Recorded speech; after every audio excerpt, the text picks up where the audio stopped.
Hi అండి. Welcome back to our channel Sanas కుకాలజీ. ఈరోజు మనం రెగ్యులర్‌గా చేసుకునే చపాతీలా కాకుండా ఎంతో టేస్టీగా, సింపుల్‌గా చేసుకునే రేష్మి పరాటాని చేసుకుందామండి. ఇది చాలా చాలా టేస్టీగా ఉంటుందండి. అలాగే చాలా చాలా సాఫ్ట్‌గా కూడా ఉంటుంది. మీరు ఈ రేష్మి పరాటాని మార్నింగ్ టైం చేసుకున్నా కూడా ఈవినింగ్ వరకు కూడా ఇది చాలా మెత్తగా, సాఫ్ట్‌గా దూదిలాగా ఉంటాయి. అలాగే ఇందులోకి పర్ఫెక్ట్ కాంబినేషన్ అయిన బంగాళాదుంప పచ్చి బఠానీ కర్రీని కూడా చేసుకుందామండి. ఈ రెండిటి కాంబినేషన్ అనేది చాలా చాలా బాగుంటుందండి. అలాగే ఈ కర్రీ కూడా క్విక్గా అయిపోతుంది. పదండి ఇప్పుడు ఈ బంగాళాదుంప పచ్చి బఠానీ కర్రీ అలాగే రేష్మి పరాటాని ఎలా ప్రిపేర్ చేయాలో చూసేద్దాం. ముందుగా నేనైతే ఒక 2 మీడియం సైజు బంగాళాదుంపల్ని ఉడికించి పొట్టు తీసేసి తీసుకున్నాను. ఇప్పుడు ఈ బంగాళాదుంపల్ని మనం తురుముకోవాలండి. మీరు తురుముకొనే తీసుకోండి. అప్పుడే దీంట్లోకి ఏమీ ముక్కలు లేకుండా ఉంటుంది. చూడండి, ఈ విధంగా బంగాళాదుంపల్ని బాగా తురిమేసుకొని తీసుకోవాలి. ఇప్పుడు ఇందులోకి మనం 1 టేబుల్ స్పూన్ జీలకర్రని, 1 టేబుల్ స్పూన్ చిల్లీ ఫ్లేక్స్ని వేసుకోవాలి. అలాగే సన్నగా తరిగిన 1 పచ్చిమిర్చిని, రుచికి సరిపడా ఉప్పు, అలాగే సన్నగా తరిగిన కొంచెం కొత్తిమీరని వేసుకోవాలి. అలాగే ఇప్పుడు ఇందులోకి 1 కప్పు మైదా పిండిని వేసుకోవాలి. ఇప్పుడు మనం వీటన్నిటిని బాగా కలుపుకోవాలండి. ముందుగానే వాటర్ అనేది మనం వేసేయకూడదండి. ఎందుకంటే మనం బంగాళాదుంపల్ని ఉడికించి తీసుకున్నాం కాబట్టి దీంట్లో వాటర్ కంటెంట్ ఉంటుంది.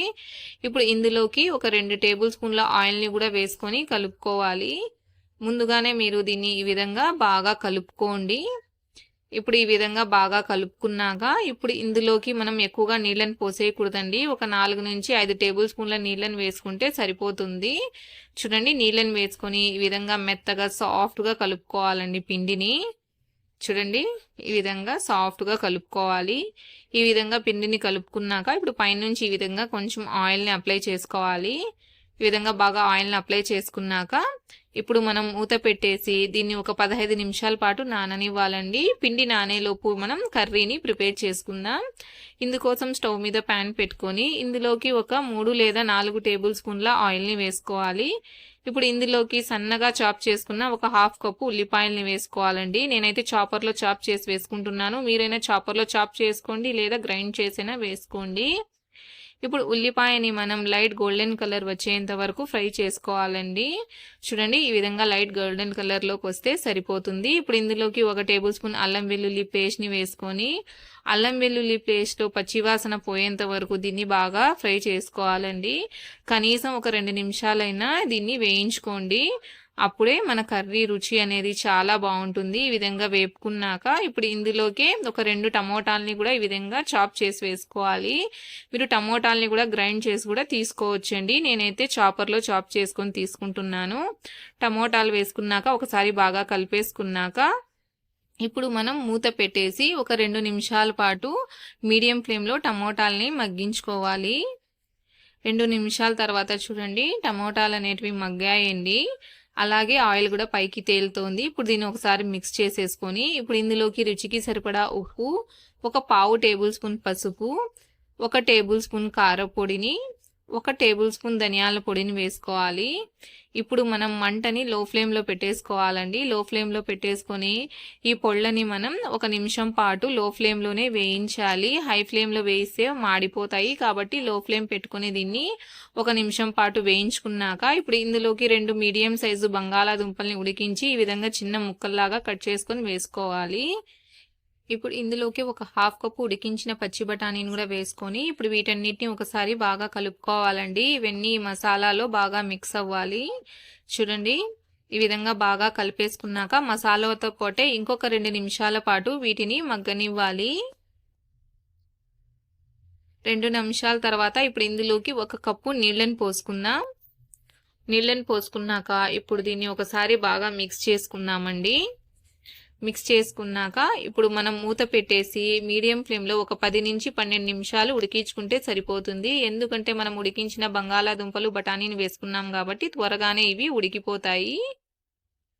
12 నిమిషాల తర్వాత చూడండి, మన కర్రీ అనేది చక్కగా కుక్ అయిందండి. ఆయిల్ కూడా పైన ఫ్లోట్ అవుతుంది. ఇప్పుడు ఇందులోకి 1 టేబుల్ స్పూన్ కిచెన్ కింగ్ మసాలాను వేసుకోవాలి. మీ దగ్గర కిచెన్ కింగ్ మసాలా లేకపోతే మీరు గరం మసాలానైనా 1/2 టేబుల్ స్పూన్ వేసుకోండి. ఇప్పుడు ఇందులోకి కస్తూరి మేథిని 1 టేబుల్ స్పూన్ వేసుకోవాలి. అలాగే సన్నగా తరిగిన కొంచెం కొత్తిమీరను కూడా వేసుకొని ఒకసారి బాగా కలిపేసుకోవాలి. ఈ విధంగా బాగా కలిపేసుకున్నాక స్టవ్ని ఆఫ్ చేసేసుకోవడమే. అంతేనండి, ఎంతో టేస్టీగా ఉండే మన బంగాళాదుంప పచ్చి బఠానీ కర్రీ అనేది రెడీ అయిపోయింది. ఇప్పుడు దీన్ని మనం పక్కన పెట్టేసుకుందాం. చూడండి, 15 నిమిషాల తర్వాత మన పిండి కూడా చక్కగా నానింది.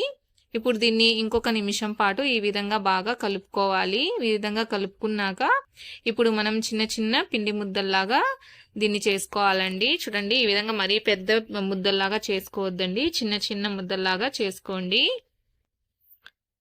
చూడండి, అన్నిటిని ఈ విధంగా ముద్దల్లాగా చేసుకోవాలి. ఇప్పుడు మనం చపాతీ పీటని తీసుకోవాలండి. ఇప్పుడు మనం పొడి పిండిలోకి చపాతీ పిండిని బాగా డస్ట్ చేసుకోవాలి. ఈ విధంగా బాగా డస్ట్ చేసుకున్నాక ఇప్పుడు మనం పల్చగా ఒత్తుకోవాలండి. మందంగా అస్సలు ఒత్తుకోకండి, మీకు ఎంత వీలైతే అంత పల్చగా వీటిని ఒత్తుకోండి. చూడండి, ఈ విధంగా పల్చగా ఒత్తుకోవాలన్నమాట. చూడండి, మీకు తెలుస్తోంది కదా ఎంతగా పల్చగా వచ్చాయో. ఇప్పుడు మనం స్టవ్ మీద ప్యాన్ పెట్టుకొని ప్యాన్ వేడయ్యాక కొంచెం ఆయిల్ని ఈ విధంగా గ్రీస్ చేసుకోవాలి. ఇప్పుడు ఇందులోకి మనం ఒత్తి పెట్టుకున్న పరాటాను వేసేసుకోవాలి. పరాటాను వేసుకున్నాక దీన్ని 1 నిమిషం పాటు మీడియం ఫ్లేమ్లో కాల్చుకోవాలండి. ఇప్పుడు 1 నిమిషం తర్వాత దీన్ని ఇంకొక సైడ్కి తిప్పుకుందాం. ఇంకొక సైడ్ కూడా దీన్ని 1 నిమిషం పాటు కాలనివ్వాలి. ఇప్పుడు దీన్ని మనం ఇంకొక వైపుకి టర్న్ చేసుకుందాం. ఈ విధంగా టర్న్ చేసుకున్నాక ఇప్పుడు మనం దీనిపైన ఆయిల్ని అప్లై చేసుకోవాలండి. మీరు నెయ్యినైనా అప్లై చేసుకోవచ్చు. చూడండి, ఈ విధంగా అప్లై చేసుకున్నాక ఇప్పుడు దీన్ని ఇంకొక సైడ్కి తిప్పుకొని ఇంకొక వైపు కూడా మనం ఆయిల్ని అప్లై చేసుకోవాలి. మీడియం ఫ్లేమ్లోనే వీటిని మనం 2 వైపులా ఈ విధంగా తిప్పుకుంటూ కాల్చుకోవాలండి. చూడండి, ఇది 2 వైపుల నుంచి కూడా చక్కగా కాలిందండి. మంచిగా లైట్గా కాలిపోయింది. చూడండి, లైట్ గోల్డెన్ కలర్లో. ఇప్పుడు దీన్ని మనం తీసి పక్కన పెట్టుకుందాం. ఇదే ప్రాసెస్లో మనం మిగిలిన అన్ని పరాటాలని కూడా కాల్చుకోవాలండి. వీటిని మీడియం ఫ్లేమ్లోనే కాల్చుకోండి. ఒక సైడ్ నుంచి కాలాక ఆయిల్ని అప్లై చేసుకొని దీన్ని ఇంకొక వైపుకి తిప్పుకొని 2 వైపులా ఆయిల్ని అప్లై చేసుకోవాలండి. అప్లై చేసుకుంటూ మీడియం ఫ్లేమ్లోనే 2 వైపులా తిప్పుకుంటూ కాల్చుకోండి. చూడండి, ఇది కూడా మంచిగా 2 వైపుల నుంచి కాలింది. దీన్ని కూడా మనం తీసేసుకుందాం. ఇప్పుడు మనం కర్రీని సర్వ్ చేసుకుందామండి. చూడండి, కర్రీ కూడా చూడడానికి ఎంత ఎమ్మీగా ఉందో కదండి. ఈ రేష్మి పరాటాతో పాటు ఈ కర్రీ కాంబినేషన్ అనేది చాలా చాలా టేస్టీగా ఉంటుందండి. అలాగే ఈ పరాటా చూడండి 2 వైపుల నుంచి కూడా ఎంత మంచిగా కాలిందో. అలాగే చూడండి ఎంత సాఫ్ట్గా ఎంత మెత్తగా దూదిలాగా ఉందో. తినటానికి కూడా ఇది చాలా చాలా టేస్టీగా ఉంటుందండి. మీరు మార్నింగ్ చేసుకున్నా కూడా ఈవినింగ్ వరకు కూడా ఇవి ఇంతే సాఫ్ట్గా ఇంతే టేస్టీగా ఉంటాయి.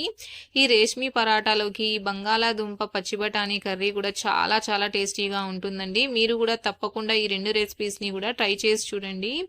మీకు ఈ రెసిపీస్ ఎలా అనిపించాయో నాకు తప్పకుండా కామెంట్లో తెలియచేయండి. అలాగే మీకు ఈ వీడియో నచ్చినట్లయితే లైక్ చేయండి, షేర్ చేయండి. అలాగే నా ఛానల్ని సబ్స్క్రైబ్ చేసుకోండి. Thanks for watching.